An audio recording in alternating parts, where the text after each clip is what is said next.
But first, we'll take you over to Thailand because protesters there are gathering in the capital, Bangkok, for a fifth day. Take a look at the live picture. Thousands of people have been rallying in defiance of a government ban.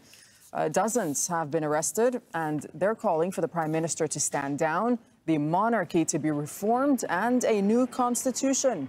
Police warn they'll respond to any acts of violence. Tony Cheng is our reporter in Bangkok. Let's speak to him. So, Tony, people obviously coming out to protest despite the ban on under the emergency decree.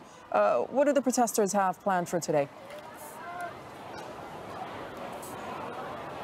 Well, they've come out again for the fifth day in a row, and again with considerable obstacles in their path. A lot of central Bangkok was shut down to public transport, but instead of doing what they've done in the last couple of days, they've split again into two different sites, two sites that have been blocked off by the police yesterday.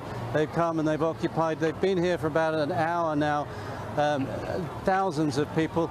It's interesting, as opposed to the protests we saw earlier in the week, there does seem to be a little less vivacity, and because a lot of the leaders have been arrested, they don't seem to have quite the same focus, but they are still very determined and they're still coming in very large numbers, and I think that's a real concern to the authorities. Yesterday we didn't see too much police effort to crack down. We know there are police around here today, but they seem to be fairly standoffish at the moment.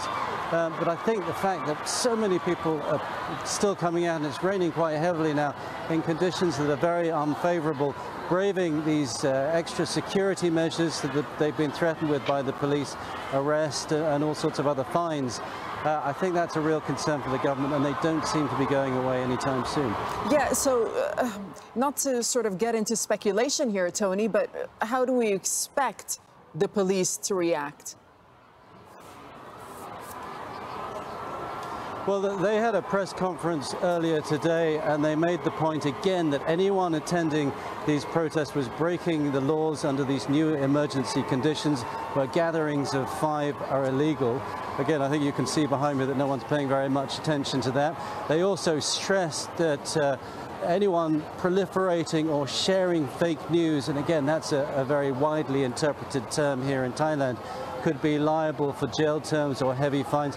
And they've also introduced something called a selfie law, where those taking selfies at protests like this and posting pictures on social media can be liable for up to 2 years in prison or a fine of $1,500. Well, if the intention of that was to scare people away, it doesn't seem to be working so far.